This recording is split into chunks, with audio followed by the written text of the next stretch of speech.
Donc déjà, bienvenue à toutes et à tous. Je suis Sandrine Aubron, chargée de mission au sein du pôle Aérospace Valley. Aujourd'hui, donc, pour ce café techno, on vous propose d'aborder la notion de la céramique dans l'aérospace, donc le cas d'utilisation de la céramique technique, notamment sa valeur ajoutée de l'impression 3D céramique, pour le développement de nouvelles applications avec un retour d'expérience sur la montée en maturité d'applications spatiales en céramique technique. Cette présentation nous sera faite par Nicolas Rousselet de 3D Céram. Vous savez qu'on va être ensemble à peu près pour 1 heure. Donc, ce webinaire sera enregistré.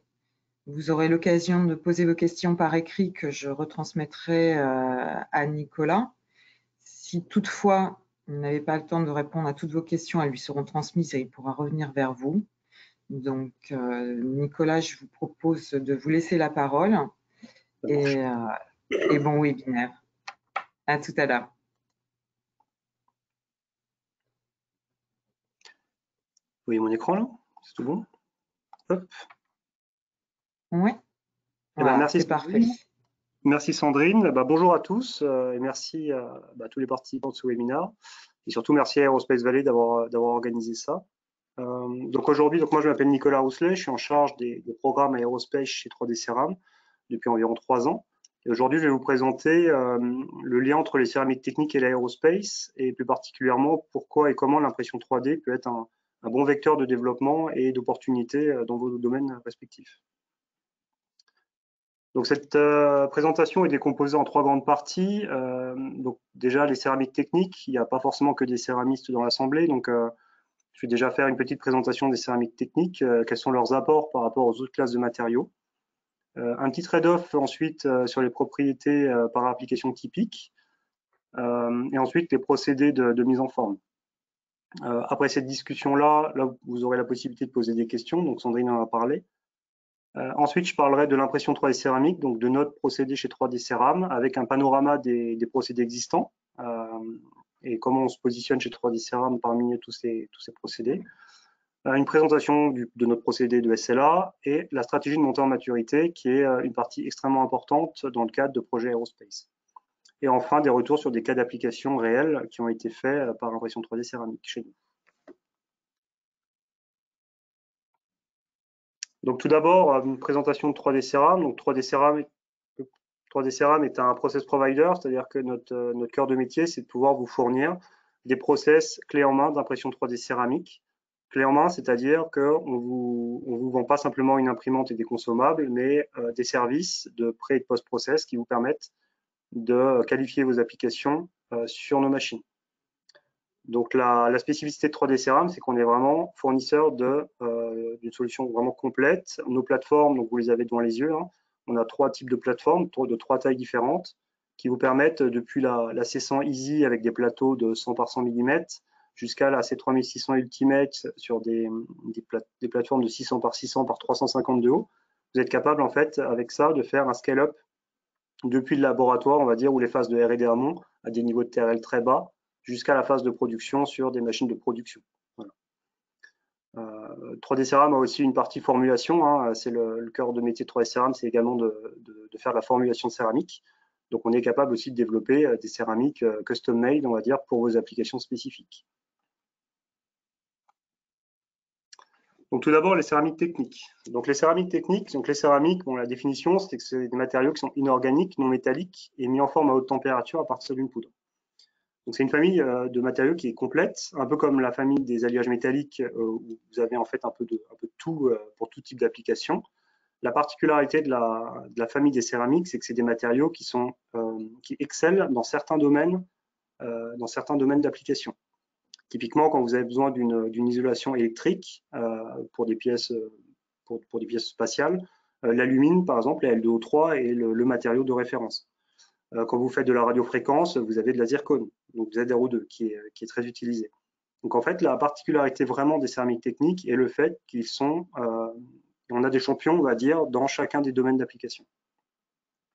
Alors, c'est difficile de donner des caractéristiques typiques de toutes les céramiques, hein. Même dans le graphique que vous avez à droite, il n'y a pas toutes les céramiques, bien entendu. Mais si on doit donner quelques caractéristiques typiques, au niveau de la densité, on est entre 2 et 4 grammes centimètre cube, sauf la zircone qui est beaucoup plus lourde, qui est aux alentours de 6. Donc, on a des matériaux qui sont relativement légers par rapport aux alliages métalliques. On a des raideurs qui sont assez fortes. Bon, 70 GPa, c'est pas une raideur très forte, mais on va jusqu'à 400 GPa pour des céramiques standards, type alumine, zircone, Si3N4, etc. On a des duretés très très fortes, de fortes résistances mécaniques et des propriétés thermiques qui sont très customisables. C'est-à-dire que vous avez en fait autant des très bons isolants thermiques, par exemple, comme la zircone, la cordierite, jusqu'à des matériaux qui conduisent très très bien la chaleur, hein, typiquement la LN ou le SIC. Donc la particularité vraiment des céramiques, c'est ça, c'est que c'est des matériaux très performants et du coup qu'on peut appliquer dans un nombre d'applications aussi très important.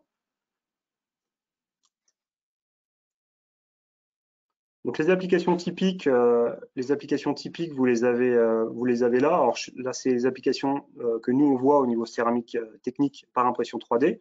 Il y a beaucoup d'autres types d'applications qui existent sur les céramiques, hein, qui sont utilisées à peu près partout dans tous les domaines de l'industrie. Donc là, globalement, chez 3D Ceram, on traite beaucoup l'aérospace, bien entendu, avec les noyaux de fonderie, qui est une partie intégrante en fait de l'impression 3D céramique.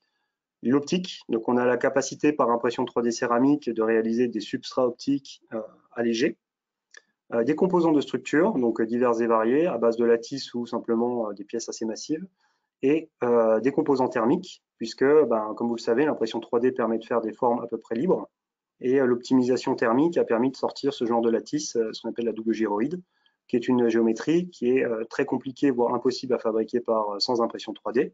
Grâce à l'impression 3D, on peut fabriquer ce genre de choses.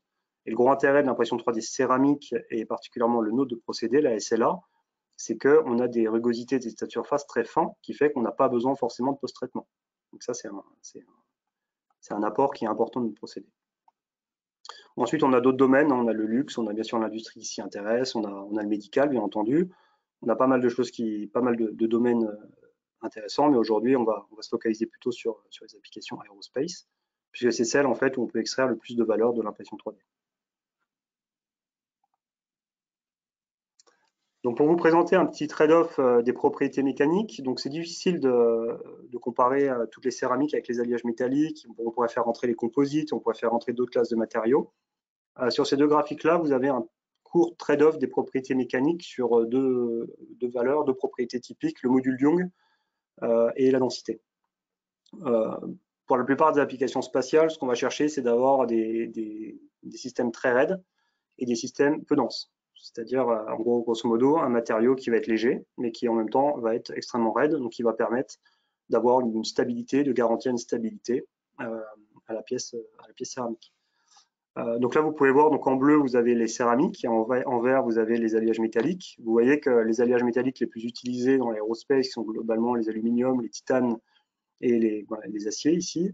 Vous voyez qu'au niveau raideur, vous êtes les Si3N4, alumine, ALN et SIC, bien entendu, sont des matériaux. Donc les céramiques sont vraiment au-dessus en fait d'un point de vue raideur. Et à contrario, au niveau de la densité, on voit que, comme je vous expliquais avant, les densités typiques sont aux alentours de 4 grammes centimètre cube. On voit qu'en fait, beaucoup de céramiques sont quand même en dessous de 4 grammes centimètre cube. Donc bien mieux, on va dire, que le titane, qui est quand même très utilisé dans le spatial, et bien entendu beaucoup mieux que l'acier. Par contre, l'aluminium est quand même ici, mais on a des verres ou des vitrocéramiques spécifiques qui sont un peu en dessous. Donc on voit déjà dans ces deux graphiques que d'un point de vue mécanique, les céramiques ont quand même un apport important pour les applications spatiales. Ensuite, on fait la même chose sur les trade-offs de propriétés thermiques. Donc là, j'ai pris deux propriétés. J'ai pris le CTE, donc le coefficient de dilatation thermique linéaire, et la conductivité thermique. Quand on regarde ça, alors ça dépend bien entendu des applications. Dans certains cas d'application, on va chercher à isoler plutôt la thermique ou plutôt justement à conduire. Là, quand on regarde, on voit que les propriétés des céramiques permettent en fait d'avoir les CTE très faibles pour des applications optoélectroniques typiquement, des plans focaux ou des optiques. On va chercher à se rapprocher au maximum de 0 ou à se rapprocher plutôt de la valeur en fait d'une valeur typique très faible pour avoir de la stabilité. Donc là, on voit que les céramiques sont quand même omniprésentes ici. Il faut noter quand même qu'on aurait pu rajouter l'invar dans ces aciers, l'invar qui a un CTE qui va être ici à peu près, hein, aux alentours de 1.3-10-6, qui va être par là. Donc effectivement, l'invar, le FeNI36, pourrait rentrer effectivement dans cette classe-là. Il n'a pas été ajouté ici, mais c'est un oubli. Donc il y a quand même certains aciers qui peuvent le faire.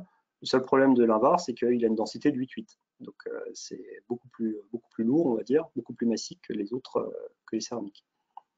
Ensuite, au niveau de la conductivité thermique, comme je l'ai expliqué avant, dans certains cas d'application, vous allez chercher plutôt à isoler. Dans ce cas-là, on a des applications à base de cordillérite, de zircone et de zéro dur qui ont des coefficients de conductivité thermique qui sont très faibles.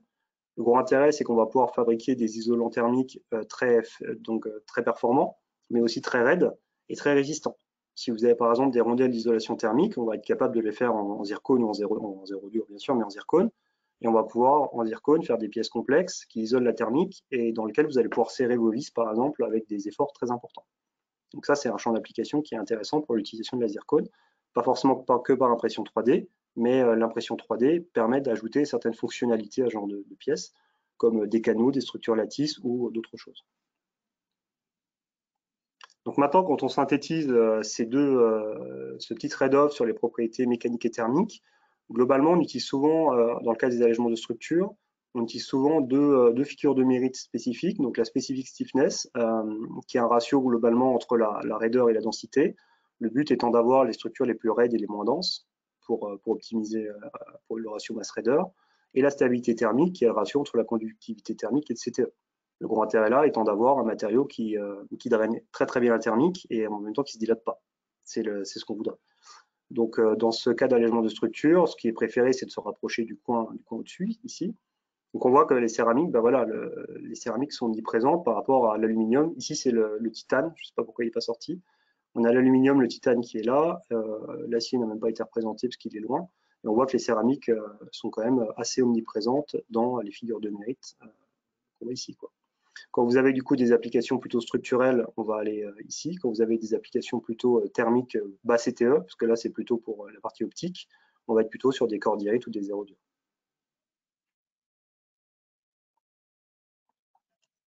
Donc ce qu'il faut bien comprendre sur les céramiques techniques, c'est qu'au niveau des méthodes de fabrication, les process de fabrication sont toujours composés de 4 étapes. Donc que ce soit par impression 3D ou que ce soit par injection ou extrusion, on a toujours 4 étapes.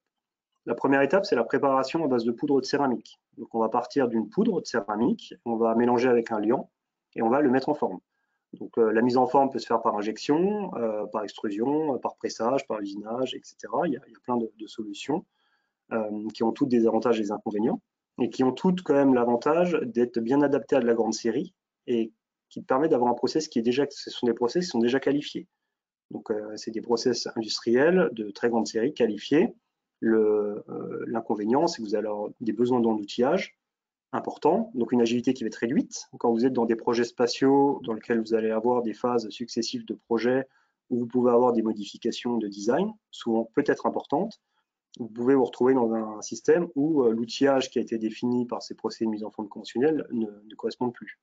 Dans ce cas-là, vous allez vous retrouver avec des surcoûts au niveau de votre projet et surtout des lead times beaucoup plus longs, des délais beaucoup plus longs d'approvisionnement.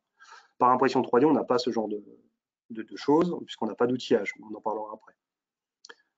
Ensuite, pour terminer sur les 4 étapes, une fois que la mise en forme est faite de cette pièce, on va la cuire de 2 façons différentes. On va faire un déliantage puis un fritage. Déliantage permettant de supprimer le liant qu'on a mélangé à la poudre de céramique et le fritage qui permet de donner les propriétés de structure à la céramique. Et après, une série de post-traitements, si on souhaite avoir des surfaces rectifiées, on peut faire du brasage, du coating et différentes opérations en post-traitement. Donc pour synthétiser les avantages et les inconvénients des différents procédés, donc l'avantage des céramiques déjà, c'est que c'est des matériaux qui sont très performants, c'est des matériaux qui sont bien adaptés aux contraintes de l'aérospace, c'est-à-dire avec des densités assez faibles, des raideurs assez fortes et des propriétés exceptionnelles dans certains domaines de la physique. Conductivité thermique, comportement radiofréquence, CTE très faible ou justement conductivité très forte, etc. Il y a beaucoup de possibilités. L'inconvénient actuellement, c'est que c'est coûteux à mettre en forme, puisque c'est pour ça que les céramiques sont rarement dans les trade-offs. C'est que c'est assez coûteux à mettre en forme, puisque les procédés de fabrication ne sont pas forcément faits pour faire de la pièce unitaire en très petite série, facilement et avec beaucoup de modifications. Les procédés de fabrication conventionnels sont spécialisés également. Par exemple, l'injection va faire beaucoup de petites pièces très complexes, mais à très grande cadence. Et c'est des procédés qui sont assez complexes. Quand vous achetez une ligne d'injection complète, c'est des budgets qui sont plutôt du million d'euros. Donc, c'est des installations complètement industrielles. L'apport de l'impression 3D par rapport à ces inconvénients-là, c'est qu'on va avoir une mise en forme beaucoup plus simple et beaucoup plus libre. On va être capable d'imprimer sur une même machine des petites pièces, des grandes pièces, dans différents matériaux, et surtout avec des formes complètement différentes. Vous avez sur la figure ici plusieurs types de pièces. Là, c'est des vues d'artistes. C'est des vues d'artistes, mais vous avez des pièces typiques qu'on est capable de fabriquer, c'est-à-dire des miroirs, des systèmes, alors là, c'est une vue en coupe, hein, c'est une vue d'artiste, mais vous avez un échangeur thermique avec des lattices à l'intérieur, des pièces complètement organiques, ça c'est quelque chose qu'on sait très bien faire par impression 3D céramique, des systèmes complets, ici un petit casse-grain avec 3 parties, avec les miroirs qui sont intégrés ici également en céramique, et des systèmes comme ça, comme des metering structures de télescope. Donc c'est quelque chose qu'on sait faire par impression 3D, qu'on ne pourrait pas faire simplement avec un seul moyen de fabrication. Donc c'est un moyen qui est très agile. Et les moyens de production sont assez accessibles. À partir de 200 kg euros, vous pouvez avoir une ligne de production complète chez vous, avec une machine C100, des fours, et la formation qui va bien, le transfert de technologie pour vous permettre de fabriquer vos pièces chez vous. Donc ça, c'est quelque chose qui est important, c'est que l'impression 3D, c'est vraiment un moyen souple qui permet de faire beaucoup de choses, mais c'est également un moyen qui est assez accessible pour fabriquer des pièces à haute valeur ajoutée.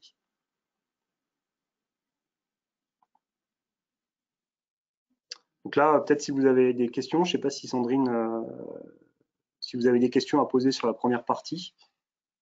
Non, Nicolas, pour l'instant, on peut dire que la présentation est très très claire parce qu'il n'y a pas de questions. Peut-être juste, moi, je voulais savoir depuis combien de temps on peut dire qu'on maîtrise ces caractéristiques techniques. Par impression 3D? Oui. Alors par impression 3D, d'un point de vue qualification, on rentre là en fait en ce moment, depuis 1 an ou 2, là on est dans des processus de qualification de pièces. Avant 3D Ceram avait plutôt une position de fabricant de pièces prototypes, et depuis quelques années, on va plutôt sur de la production de pièces qualifiées. Donc on qualifie le matériau, on qualifie également la pièce, et on aide le client en fait à passer à la technologie. Donc c'est depuis quelques années en fait qu'on a vraiment des qualifications de pièces. On devrait avoir certaines de nos pièces en vol dans les prochains vols en fin d'année. C'est quelque chose qui est important.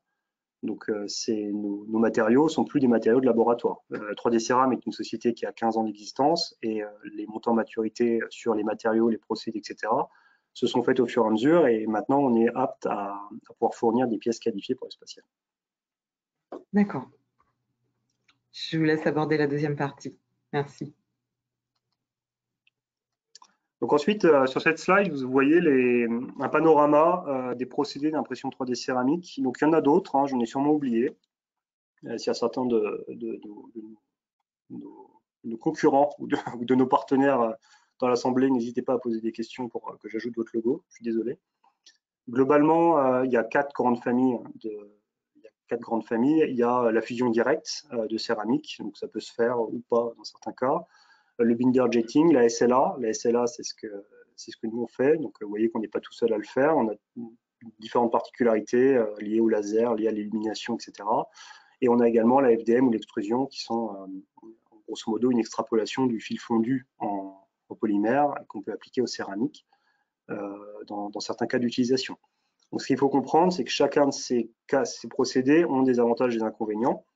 Actuellement, le retour d'expérience qu'on a, nous, de ça, c'est que le procédé de SLA est le seul à être capable de faire des pièces avec des tolérances dimensionnelles et une qualité de structure suffisante pour répondre à des enjeux de pièces structurelles. C'est-à-dire que nous, on fait pas de pièces poreuses, on fait des pièces denses avec une qualité géométrique qui répond à une ISO, enfin une normalisation d'un standard, et le procédé de SLA est le seul à être capable de faire ça actuellement, puisqu'en fait, on va mettre en forme la pièce avec un premier procédé d'impression 3D, comme j'en ai parlé avant, et c'est la cuisson qui va donner en fait la qualité de la céramique. Donc pour rentrer un peu dans le détail de l'impression 3D, de notre procédé d'impression 3D céramique, donc le procédé, c'est un procédé d'impression 3D, donc on va imprimer couche par couche sur un plateau. On a une photopolymérisation des couches avec un laser UV. Donc, c'est des lasers basse puissance, c'est des lasers qui ont quelques watts. Ce n'est pas des lasers de 400 watts comme en métal. Hein. On ne fait pas de fusion directe, encore une fois. On a 3 plateformes d'impression. Donc, j'ai mis les 3 tailles. Donc, en gros, 100 par 100, 300 par 300 et 600 par 600, qui nous permettent en fait de pouvoir faire un scale-up facile de vos productions. C'est-à-dire que quand on va commencer à travailler pour des raisons de coût, on va partir plutôt sur des petites pièces. Si vous avez des petites pièces qui tiennent sur du C100, on fera du process C100. Et ensuite, on peut évoluer facilement vers du C900 à C3600. L'avantage du procédé SLA, c'est également qu'on n'a pas besoin de support d'impression. C'est pas comme en métal. En métal, on fusionne, enfin pas tous les processus métalliques, mais globalement en impression de fusion directe métal, on va fusionner la pièce directement sur le support, sur le plateau, et sur son support. Là, dans ce cas-là, déjà, on n'a pas besoin de support d'impression, on a juste besoin d'un support de cuisson, et la pièce n'est jamais tenue au plateau ni à son support. Donc, il n'y a pas de contrainte emmagasinée en fait lors du procédé. L'autre intérêt de notre procédé SLA, c'est qu'on a une large gamme de matériaux applicables et on a une large gamme de dimensions de pièces. Comme vous voyez sur les photos, j'ai une partie des pièces ici. Alors, je ne sais pas si vous allez bien voir. Je vais regarder ma cam. Je ne sais pas si vous voyez quelque chose, mais globalement, ces petites pièces-là, C'est un peu difficile, hein, Nicolas. C'est petit échangeur en ALN. Où vous avez en fait voilà, un canal à l'intérieur que vous voyez ici. Je ne sais pas si on voit quelque chose, mais bon, il y a un petit canal. Donc ça, c'est une pièce, vous voyez, qui fait à peu près 30 mm de diamètre. Et on va jusqu'à des pièces comme ça, des gros miroirs allégés qui vont faire 200, 300 mm de diamètre. Et on a encore des nids d'abeilles de beaucoup plus grosses dimensions sur la machine C3600 qui peut faire jusqu'à 500 par 500 mm sur 350 mm de haut. Donc on a la capacité avec nos plateformes, et ça c'est important, de faire des pièces très grosses avec des tolérances dimensionnelles en gros équivalents à des pièces très petites, très précises. On a aussi la capacité de faire des structures lattices, comme voilà, donc il n'y a pas que des vues d'artistes, il y a aussi la réalité. C'est des petites pièces qui sont en céramique dense. Voilà. Donc c'est aussi ça un des apports de la SL. Ensuite, j'ai 4 petites vidéos pour vous montrer pour vous expliquer un peu plus en détail le procédé. Donc le procédé, il y a 4 grandes étapes du procédé d'impression 3D céramique. La première étape, c'est le pré-processing. Le pré-processing, c'est la partie, on va dire, CAO, c'est-à-dire depuis votre fichier CAO jusqu'à la mise en couche sur la machine, il y a une série d'étapes où on va convertir la pièce, on va la mailler par un maillage STL, et ensuite on va venir la couper. Donc j'ai une petite vidéo qui explique ça. Vous voyez, là, il y a une pièce typique. Vous avez une pièce typique qui est complètement courbe. On va réaliser un support. Ce support-là, en fait, on va le réaliser en rigide uniquement pour la partie cuisson, parce qu'on ne va pas vouloir en fait que la pièce se déforme et perde sa forme pendant la cuisson. Par contre, pendant l'impression, on n'en a pas besoin, et la pièce, comme vous allez le voir par la suite dans cet exemple, elle n'est jamais tenue en fait à son support. Elle est juste posée dessus. Ensuite, on va voir la partie impression 3D. Donc l'impression 3D, donc on va mettre sur la machine donc ce que je vous expliquais. Une fois que le pré-processing est fini, on génère des plateformes. C'est ce que vous avez ici. Les plateformes peuvent être soit pour une seule production, soit pour des productions couplées, ce qui permet de réduire le coût des développements. Là, vous avez une machine d'impression. Donc, dans une machine d'impression, c'est un vieux modèle de machine, c'est le modèle précédent, mais c'est tout pareil au niveau de la technologie. Vous avez une voie laser qui est par le haut, que vous voyez ici. Donc, c'est un laser UV 355 ou d'autres longueurs d'onde en fonction des applications. Vous avez un laser. Vous avez un racleur, le ricoteur ici, qui est une lame en fait qui va venir étaler des fines couches de céramique sur un plateau. Et vous avez un piston qui va venir pousser la pâte, on va le voir après, à travers une fente pour réaliser la couche. Vous avez aussi différents types sur le process C900. Vous avez la capacité de changer de taille de plateau. Donc la largeur fait toujours 300 mm, mais vous avez 3 types de profondeur, 100, 200, 300 mm. L'intérêt de ça, c'est de réduire en fait le temps du procédé, donc le coût du procédé, en raclant moins long. Donc là, vous voyez la pâte, donc la pâte de céramique qui est sortie de la fonte. Et ensuite, vous avez le racleur qui va venir, quand le procédé démarre, le racleur va venir récupérer la pâte, il va venir étaler une fine couche sur la machine, là sur le plateau. Ensuite, le laser va venir, donc le laser UV va venir polymériser la première couche. Donc là, vous avez le profil, vous voyez le laser qui polymérise. Et ensuite, le plateau, quand c'est terminé, le plateau ressort. Comme vous pouvez voir sur ce procédé-là, le procédé C900, la pâte, elle ne s'écoule pas. C'est à l'intérieur de cette brique-là, vous avez de la pâte non polymérisée ainsi que les pièces polymérisées. Et l'opération suivante, ça va être le nettoyage, donc retirer toute la pâte non polymérisée pour récupérer les pièces. Vous voyez, on peut sortir la pâte ne coule pas. Donc ensuite, une fois qu'on a passé ces deux étapes-là, l'étape d'ensuite, l'étape successive, c'est le nettoyage. Donc le nettoyage, c'est l'opération, donc comme je vous disais, pour retirer la pâte non polymérisée. Donc vous voyez que pour des petites pièces avec des petites lattices, on a des opérateurs en fait qui sont spécialisés là-dedans et qui vont venir retirer toute la petite pâte non polymérisée à l'intérieur des alvéoles. Donc vous imaginez bien que dans le cas de genre de géométrie avec des petites lattices, ça peut être assez long. Mais c'est pourtant essentiel pour que la céramique puisse avoir la bonne qualité à la fin du process. Donc vous voyez là, c'est ce que je vous expliquais tout à l'heure, la technologie FreeLink, le gros intérêt de notre procédé, c'est que la pièce, vous voyez, elle n'est pas attachée, elle est juste collée, on va dire, sur le support. Donc il n'y a aucune tension, vous pouvez récupérer votre pièce au fond de votre bac de pâte, le tirer et l'emmener pour être nettoyé ou manipulé différemment, quoi. Et ensuite, le firing, donc il y a deux étapes de cuisson. Il y a une étape de déliantage pour supprimer les liures organiques et une étape de fritage pour donner les propriétés mécaniques et thermiques à la céramique. Donc ça se fait dans des moyens, des moyens standards de céramiste, on va dire, c'est-à-dire avec des fours haute température. Donc notre procédé a ces quatre étapes-là. Il y a d'autres étapes de post-traitement qui peuvent être nécessaires. On peut faire de l'usinage, du brasage, etc. Ce n'est pas le cœur de métier de 3D Céram. On a des partenaires pour ça qui le font très bien, qui sont spécialisés là-dedans. Nous, on s'arrête, on va dire, à la partie cuisson.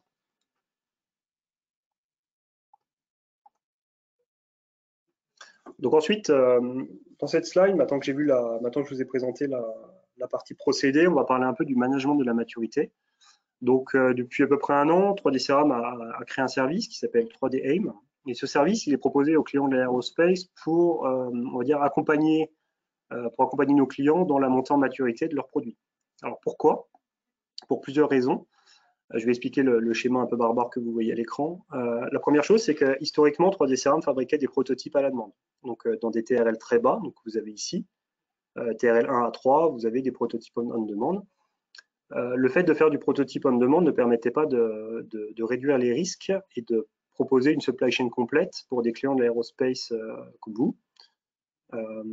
La particularité, c'est que quand on arrivait à des TRL3, on ne savait toujours pas fabriquer la pièce. On pouvait vous fabriquer une pièce très complexe et dès que vous modifiez quelque chose, il fallait qu'on refasse du développement pour réapprendre à fabriquer la pièce. Et ça, de manière successive. Dans le cas d'un prototypage, on va dire unique, juste pour tester quelque chose, pourquoi pas. Mais par contre, dans le cas d'un vrai projet d'industrialisation dans lequel il va falloir qu'à un moment qu'on parle de projection de coûts et de qualité, on ne pouvait pas travailler comme ça. Donc, pour éviter ça, on a créé donc 3D AIM, qui est vraiment un service fait pour ça, où on va en fait identifier dès le départ avec vous votre projet par rapport à des briques technologiques que vous avez là. Donc, c'est des thèmes, hein, le design, les matériaux, le costing, donc les devis, toute l'organisation de la supply chain, qui va produire quoi et quand. La qualité, qui gère la qualité, comment, pourquoi, et la production, c'est-à-dire quel moyen de production il va falloir mettre en œuvre pour réussir à fabriquer vos pièces.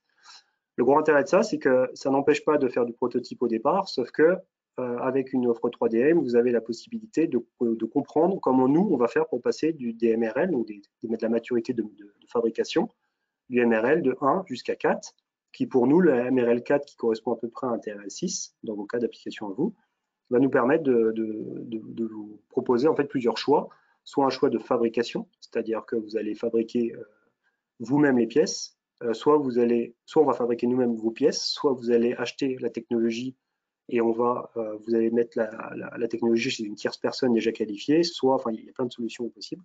Mais ça, on étudie pour vous et on vous aide en fait à passer ce stade de TRL6 et MRL4. Donc le but, encore une fois, c'est plus de faire du prototype, c'est de pouvoir, dès le début du projet, même si vous êtes à TRL1, pouvoir se projeter et vous dire, pour passer d'un TRL1 à 2, à 3, à 4, à 5, nous, en fait, on évolue en termes de MRL en faisant ces activités-là. Donc au niveau du design, au départ, c'est juste du proof of concept. Donc on va faire des benchmarks. On va valider avec vous l'analyse de risque. On va vous dire, là, il y a un risque de déformation de cuisson. Il faut faire un petit benchmark.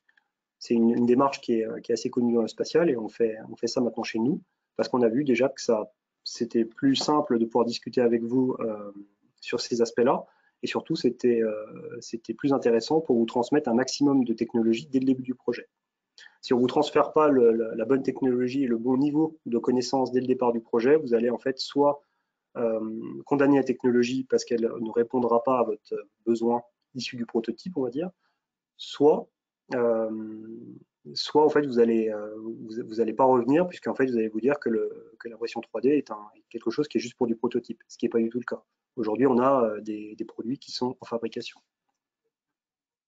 Donc ça, c'est assez important. On a fait ce travail-là avec des startups au départ, ça a pris quelques temps. Ça marche bien avec des startups, on l'a ensuite fait avec des grands groupes, ça marche bien également. Donc en fait, on généralise cette offre-là pour pouvoir vraiment vous guider à travers toutes ces étapes-là. Donc la chose importante, c'est qu'une fois qu'on a passé le MRL 4 et le MRL 789, enfin, cette partie-là, là, on est dans ce qu'on appelle, nous, une ligne de production pilote. C'est-à-dire qu'à ce moment-là, ici, nous, on vous propose plusieurs scénarios, soit d'investissement, soit de co-investissement, soit plein de scénarios possibles, ce qui permet, nous, de définir en interne ou en externe avec vous une qualification d'une production pilote. Donc, on met à disposition en fait, des lignes pilotes pour pouvoir vous faire monter en maturité jusqu'à un terrain neuf. Nicolas, j'ai quelques questions. Oui. Est-ce qu'on peut les aborder maintenant? Bien sûr, bien sûr. Alors, j'ai un participant qui me demande « Quid du reste de la pâte? Est-elle réutilisable ?» Alors oui, le reste de la pâte est complètement utilisable. On utilise nos pâtes à peu près 6 fois. C'est pas gravé dans le marbre, ça dépend beaucoup du type de pièces, etc. Mais oui, la pâte est réutilisable. On ne jette pas toute la pâte à chaque fois. On utilise la pâte pour le process d'après. Voilà. J'ai une autre intervention donc, qui est en plusieurs points. Bonjour, je ne connais pas bien ce procédé de fabrication additive céramique, mais plutôt métallique. A-t-on les mêmes contraintes qu'en fabrication additive métallique, notamment au niveau de l'évacuation de la matière non fusionnée et de sa recyclabilité? Donc, on revient sur ce point. Est-il possible d'empiler les pièces dans un volume de fabrication donné, comme c'est le cas en SLS, par exemple? Alors, plusieurs questions à la question. Ouais. Donc, la recyclabilité, j'en ai parlé, on peut recycler la pâte. Est-ce qu'on a des contraintes comme en métal? Oui, dans le sens qu'on ne peut pas faire du coup de canaux borgne. On ne peut pas imprimer une sphère dans un cube. Complètement fermé, puisqu'en fait, on aurait de la pâte emprisonnée à l'intérieur.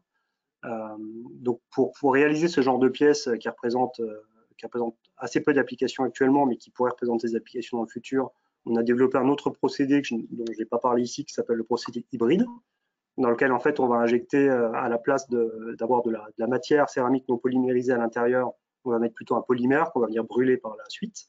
C'est ce qu'on appelle le procédé d'impression 3D céramique hybride. Je pourrais en parler avec vous plus tard, mais je n'ai pas mis de slide sur l'hybride ici. Donc il y a des possibilités de faire, on va dire, un peu mieux qu'en métal, puisqu'on peut remplacer nous par un second matériau, ça se fait. Donc ça c'est la deuxième question. Et la troisième question, je ne sais plus. Alors, parce que c'est vrai que est-il possible d'empiler les pièces dans un volume de fabrication donné, comme c'est le cas en SLS par exemple? Alors, oui, on peut empiler les pièces. Après, il faut voir, ça dépend quel type de pièce. Deux cas de figure extrêmes. Vous avez des pièces très plates. Je ne sais pas si vous voyez ma caméra, mais vous avez des pièces très plates comme des nids d'abeilles, comme ça. Si vous voulez les empiler les uns sur les autres, il n'y a aucun problème. Vous pouvez les empiler complètement, on vous laissera en écart et vous retirez vos pièces au fur et à mesure. Si vous avez des pièces très élancées que vous imprimez comme ça, donc le même, mais que vous imprimez sur une autre direction, il faut faire attention que quand le racleur passe, en fait, vous n'ayez pas avec la hauteur des effets de mouvement. Donc ça s'étudie ce genre de choses. Sur des pièces assez plates, j'aurais dire, il n'y a pas de problème. Sur des pièces plus complexes, il faut voir. Ça se fait. Dans tous les cas, le procédé permet de le faire. Maintenant, il faudra peut-être un peu plus de développement pour les pièces plus complexes. Voilà. D'accord. Je pense qu'on a répondu à l'ensemble des questions. Je vous laisse reprendre, Nicolas. Donc ensuite, je vais vous présenter, donc en fonction de la maturité de fabrication, pour vous montrer 3 exemples donc de maturité très faible en fabrication, et maturité moyenne et maturité un peu plus haute. Donc le premier exemple, c'est un exemple qu'on a développé dans le cadre au départ d'une unité CNES. C'est un hub de structure spatiale en SI3N4, qui est une céramique structurelle très intéressante pour le spatial. Donc ça, c'était issu, comme vous pouvez voir, en fait, le design est issu d'une optimisation topologique. C'est un hub, donc vous avez trois tubes qui viennent se raccorder, enfin plusieurs tubes d'ailleurs, trois qui viennent se raccorder là-dessus. À partir de ça, nous, on a fait donc une démarche où on a décomposé ça en analyse de risque. On a dit, bah, cette pièce-là, on ne sera pas capable de l'imprimer directement pour plein de raisons. Parce que si on commence à imprimer ce genre de pièce directement à SI3N4, vous voyez la masse qui est ici. Donc, c'est une pièce qui fait, au final, qui doit faire à peu près 100, enfin peut-être 80 par 80 par 80 mm, on va dire. L'intérieur là doit être complètement évidé, puisqu'en fait, on a aussi des contraintes de cuisson en impression 3D céramique, c'est-à-dire qu'on ne peut pas délianter, on ne peut pas supprimer le liant, la résine à l'intérieur de la matière sur des sections de plus de 5 mm. Si vous êtes au-dessus de 5 mm, vous risquez en fait de créer des réseaux de micro-fissures et donc du coup de casser la céramique. Donc ce genre de pièce, on a commencé déjà à fabriquer la partie basse, qui est ici. Donc la partie basse, c'est la pièce que vous avez là, donc c'est un démonstrateur, c'est juste un benchmark. Là, vous avez la partie support de cuisson, qui est ici. Et là, on a imprimé la partie basse de cette pièce-là. Donc pourquoi être passé, cette pièce-là, pourquoi être passé à l'impression 3D? Premièrement, parce qu'on ne pouvait pas la fabriquer par méthode conventionnelle, c'est la première chose. Le gros intérêt, c'est que là, il y avait un intérêt pour le end-user de faire une optimisation mass reader, donc liée à l'optimisation, et aussi d'intégrer une nouvelle fonctionnalité. Il y a des réseaux là-dedans qui permettent d'intégrer d'autres fonctionnalités structurelles et autres, et que l'impression 3D permettait de faire facilement.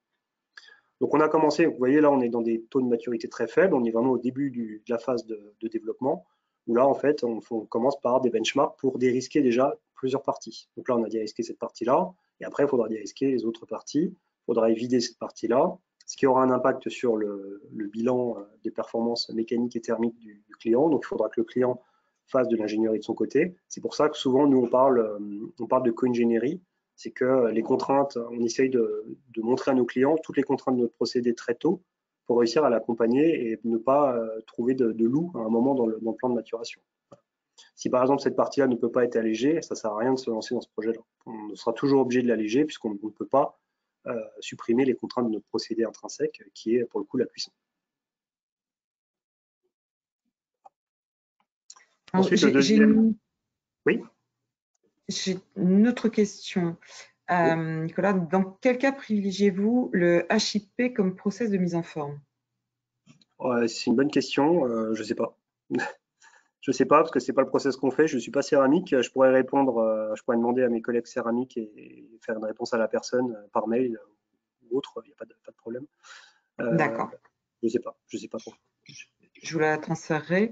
Et sinon, concernant l'analyse de faisabilité et le design de pièces en impression 3D, existe-t-il des formations pour les concepteurs de bureaux d'études ou techniciens méthode?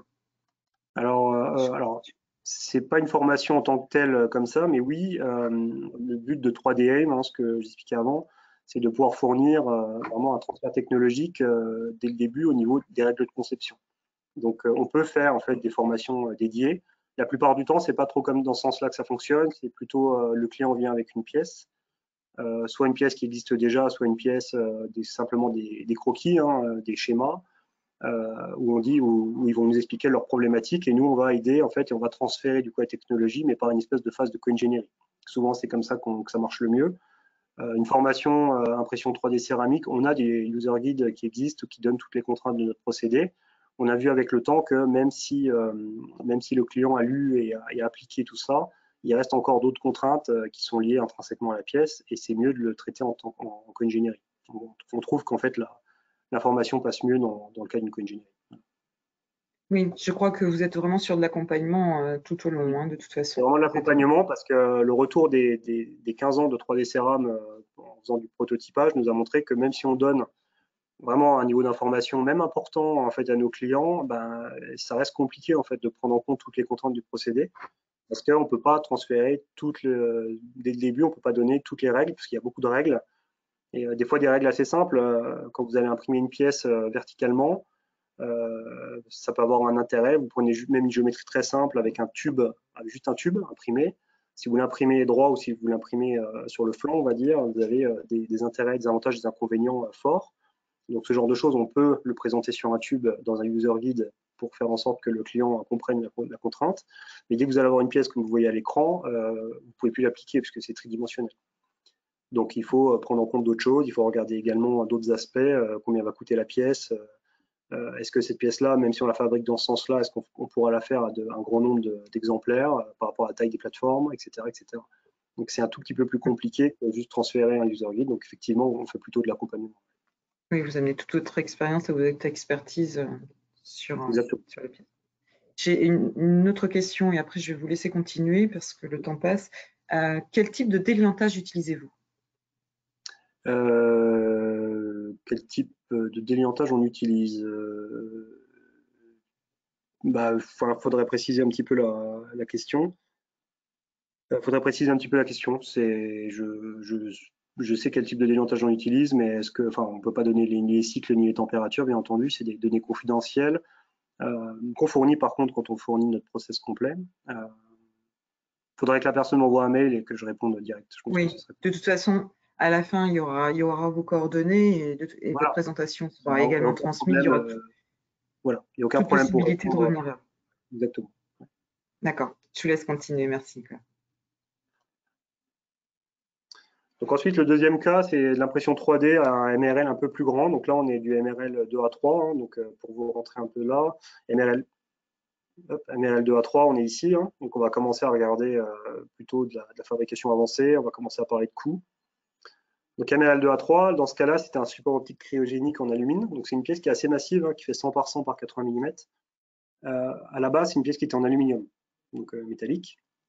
Vous voyez que le volume alloué que vous avez ici, donc le volume alloué à la fonction donnée par le client, c'est une pièce qui est extrêmement gauche, hein, très très compliqué à usiner, même en aluminium, avec des interfaces mécaniques absolument partout et il y avait beaucoup de choses qui s'intègrent là-dessus et avec une pièce complètement gauche. Le gros intérêt de passer à la céramique dans ce cas-là, c'était le besoin de rigidité, donc garantir la stabilité d'un miroir, hein, c'est un support optique, le miroir venant s'encastrer ici. La réduction de la masse globale du système, puisque c'était important, cette pièce-là a été généralisée à plusieurs exemplaires, et l'optimisation des flux thermiques. Le gros intérêt de l'impression 3D ici, ça a été qu'on peut isoler en fait ou mieux contrôler les flux thermiques en ajoutant en fait certaines géométries typiques. Donc là, c'était des biais par optimisation topologique. Vous avez des fuseaux, hein, vous voyez ici. Donc pour vous donner les 4 étapes, vous aviez le volume alloué. On a réalisé une étude en intégrant les contraintes d'impression 3D, donc les contraintes de design d'impression 3D, plus les contraintes du client. On en a fait une optimisation, donc c'est ce que vous avez sur la droite. Ensuite, la pièce accrue que vous avez ici qui brille parce qu'elle sort de nettoyage. Quand elle sort de nettoyage, c'est comme un peu une pâte à modeler et avec le produit qui sert à nettoyer, ça brille un petit peu. Et ensuite, cuite ici et brasée. Donc le brasage ne se fait pas chez 3D Ceram, on est passé par des experts là-dedans, qui ont fait un très bon boulot d'ailleurs. Vous voyez en fait tous les inserts qui sont brasés. Cette pièce a été réusinée et brasée pour être livrée. Donc ça, c'est un cas qui est intéressant puisque c'est un cas où de base, la céramique n'aurait pas été envisagée parce que la céramique ne pourrait pas en fait répondre à tous ces sujets-là.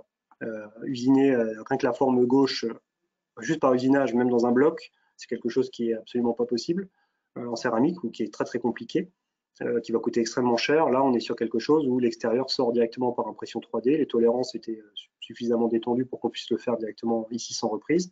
Et on a juste réusiné en fait les interfaces fonctionnelles, c'est-à-dire le plan ici, les plans sur le côté ici, qui sont des plans fonctionnels, ainsi que les trois ouvertures là.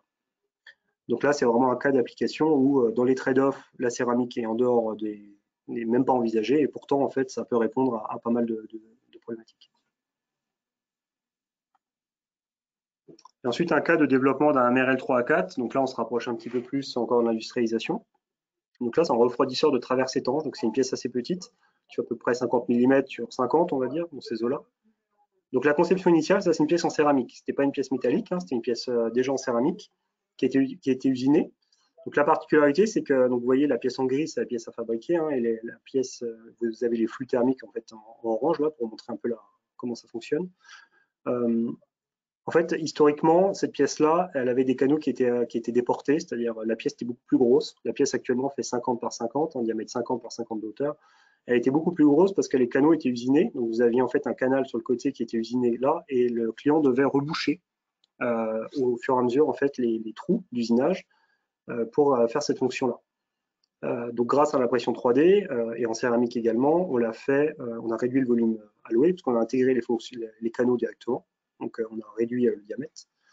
Il y a une facilité de fabrication parce que là en fait la fabrication était extrêmement simple et en plus les canaux n'ont pas besoin d'être pris. La rugosité à peu près d'1 micron sur de l'alumine, c'était de l'alumine. On n'avait pas besoin en fait de reprendre en plus l'usinage derrière. Donc c'était intéressant. La seule partie usinée, c'était la partie interne là de centrage et le tube qui traverse, qui sont des opérations d'usinage très simples. Donc là, dans ce cas-là, en fait, ça montre que c'est très intéressant, même quand vous avez des solutions usinées simples, de passer par impression 3D, des fois pour obtenir juste un brut, ce brut-là qui est fonctionnalisé, c'est-à-dire un brut avec des canaux gauche complexes, que nous on fait extrêmement facilement. Et par contre, les tolérances dimensionnelles des surfaces extérieures ne sont pas suffisantes pour le client, mais il n'y a pas de problème, les usineurs après font ça très bien. Donc on voit ici que l'impression 3D peut servir simplement à faire un brut, on va dire, même s'il est déjà assez tolérant, mais globalement permet de faire un brut fonctionnalisé. Donc ça, c'est intéressant. Quand on fait l'étude économique de cette pièce-là par rapport à l'usinage, parce qu'on l'a fait pour le client, il y avait une production de 40 pièces par mois dans une matière à l'alumine, donc la L2O3, qui est une matière céramique, on va dire standard chez nous. Par usinage, le client paye à peu près 250 € sa pièce, sachant qu'on ne prend pas là-dedans le fait que le client va devoir boucher les trous, donc passer du temps pour boucher les trous avec des espèces de pâtes céramiques qui ne sont pas toujours étanches, etc. Donc c'est un peu plus complexe. Par impression 3D en céramique, donc j'ai mis en production center, c'est-à-dire chez nous, pas dans une solution d'industrialisation où le client pourrait acheter la machine et du coup réduire ce coût-là fortement. Il y a deux scénarios qui vous sont présentés. Le premier, c'est un scénario avec un plateau de C900, donc un plateau de 300 par 300, où on montre en fait qu'on est capable de faire un plateau par mois facilement avec ces pièces-là. En faisant un plateau par mois, vous avez une impression à peu près en 29 heures, le lead time 3 semaines, bon ça c'est à peu près pareil pour les usineurs, et vous avez un prix de vente de 90 € pièce. Donc le but des 90 € pièce, là vous avez une pièce qui est quand même fonctionnalisée pour une fraction du prix de vente unitaire par usinage. Bien sûr, vous me direz, il y a quand même l'usinage à rajouter, sauf que l'usinage, le prix de l'usinage pour juste reprendre deux surfaces cylindriques à réactif, c'est quand même beaucoup moins onéreux que de faire des canaux dans tous les sens et des trous dans la pièce. Et l'autre scénario qu'on a fait, c'est sur notre plus grande machine, donc sur une C3600, où là on peut imprimer 169 pièces d'un coup. Donc là, on fait pour le client, en fonction de l'organisation de sa supply chain, on peut être intéressé en fait pour faire un plateau tous les 4 mois, par exemple, lui imprimer 169 pièces d'un coup, et après, soit on lui livre le tout, soit on lui livre au compte-gouttes. Et là, le gros intérêt, c'est que le prix de vente, en fait, il tombe à 65 €. Donc, ce qu'on voit ici, c'est que dans un cas aussi simple que ça, l'impression 3D est quand même assez compétitive par rapport en fait à l'usinage et à d'autres procédés. J'ai pas mis de cas par injection parce que c'est difficile d'avoir des informations sur tout ça. Mais dans l'injection où il y a particulièrement des moules qui sont assez lourds en fait à faire, là on aurait des gains beaucoup plus significatifs, quoi.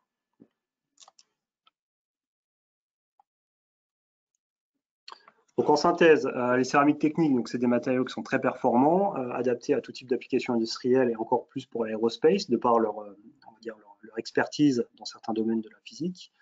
Les méthodes de fabrication conventionnelles, elles sont très bien adaptées à de la grande série de pièces, ça fonctionne bien, c'est bien connu. Les prix et les lead time, ils sont élevés par contre, et les règles de conception sont assez strictes. Vous ne pouvez pas tout faire parce que forcément vous avez des contraintes. L'impression 3D, dans ce cas-là, ouvre une nouvelle utilisation de la céramique technique. On a peu de règles de conception, on en a quand même, bien entendu, on ne peut pas tout faire. Les moyens de production sont flexibles, et ça c'est assez important, surtout pour les applications spatiales. Et on a une fabrication agile, c'est-à-dire qu'on peut changer de design sans coût supplémentaire. Si vous voulez faire un canal qui est droit et d'un coup vous voulez l'orienter ou le faire en spirale, ça ne changera absolument pas le coût de votre pièce. Ce qui n'est pas le cas pour les autres procédés de fabrication. Donc voilà, je suis arrivé au bout de ma présentation. Donc il y a mes coordonnées et si vous avez des questions, n'hésitez pas. Oui, Nicolas, il reste quelques questions. À ce jour, vous travaillez avec des suspensions de poudre. Pensez-vous travailler avec de la céramique dérivée de polymère? C'est une question très spécifique. Avez-vous travaillé? Pensez-vous ou avez-vous travaillé? Alors, pensez-vous, avez-vous, on va dire, tout le monde pense le faire, donc il y a beaucoup de publications sur ça. Donc oui, on y pense aussi. Maintenant, sur la montée en maturité de ça, on n'est pas dans les ordres de grandeur, on n'est pas à la maturité actuellement de ce ce qu'on fait dans les alumines plus standards. D'accord. Et donc, sur la question tout à l'heure du déliantage, Oui. la personne a précisé thermique, catalytique ou chimique. Est-ce que... Je pense que c'est mieux qu'il me pose la question et que j'aurais pu répondre avec un céramiste. D'accord. Mais il n'y a aucun problème pour répondre, il faut que juste que je valide ça avec un céramiste, ce serait plus simple, je pense. Pas de souci. On est arrivé bientôt à l'heure de ce webinaire. Il n'y a pas d'autres questions. Donc, je pense que Nicolas, vous avez été assez clair. Je vous remercie beaucoup pour cette présentation. Comme vous savez, la présentation a été enregistrée, donc elle sera transférée à tous les participants avec donc le lien sur la vidéo.